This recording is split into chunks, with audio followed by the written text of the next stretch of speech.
Aujourd'hui, on va parler accord mets et champagne et on va parler en particulier de fromage et de fromage de chèvre.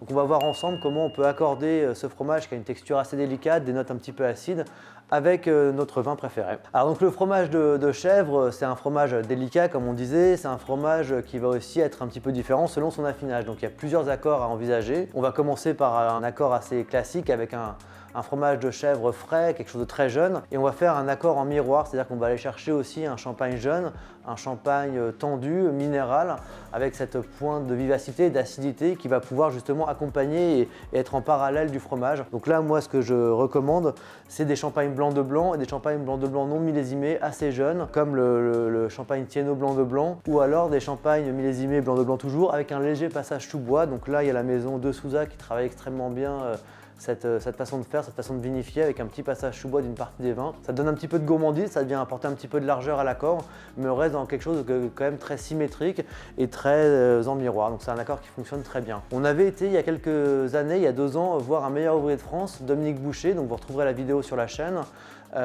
pour lui proposer un accord.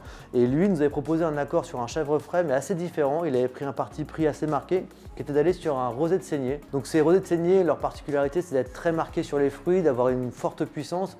Donc là c'est pas tant un accord en miroir qu'un accord assez contrasté, et finalement le mariage des arômes fruités et puis de la fraîcheur du chèvre, des arômes fruités du champagne, de la puissance du champagne, et puis du côté plus délicat et plus frais du chèvre, va créer une harmonie et une sorte de troisième ambiance gustative. Donc c'est un accord qui marche assez bien, qui est assez gourmand et qu'on peut reproduire comme ça sur des chèvres assez jeunes, quoi. On va passer ensuite à des chèvres un peu plus affinées. Donc là on a 2 types de chèvres un peu plus affinées, et là il faut aller chercher quelque chose d'un tout petit peu plus construit, mais on reste quand même sur des choses délicates. Donc moi je propose de rester sur des blancs de blanc, mais des blancs de blanc millésimés. Donc là j'ai choisi deux millésimes. Il y a le millésime 2015 de la maison Franck Bonville, qui est un pur parcellaire, un pur village Auger dans la Côte des Blancs, ou alors on a la maison d'Oz qui propose le millésime 2017 en blanc de blanc.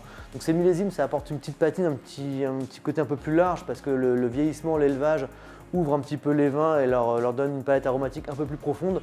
On reste sur la délicatesse parce que même affiné, un chèvre reste quelque chose d'assez délicat, d'assez fin et assez fragile. Donc il ne faut pas l'écraser, il faut que l'accord se fasse sur un bel équilibre. Donc voilà, c'est quelque chose qui peut très bien marcher. Et le côté, la bulle, l'effervescence va venir aussi alléger un petit peu le chèvre affiné qui est un peu plus compact, un peu plus sec. Et ça, le champagne apporte aussi cette légèreté et va venir vraiment compléter. Donc là, c'est un accord en équilibre qui fonctionne très bien. Voilà, vous savez tout sur l'accord avec le chèvre. N'hésitez pas à nous partager vos accords, vos avis sur la meilleure façon de marier le fromage et le champagne, et à vous abonner à la chaîne pour être prévenu de toutes les nouvelles vidéos. À bientôt!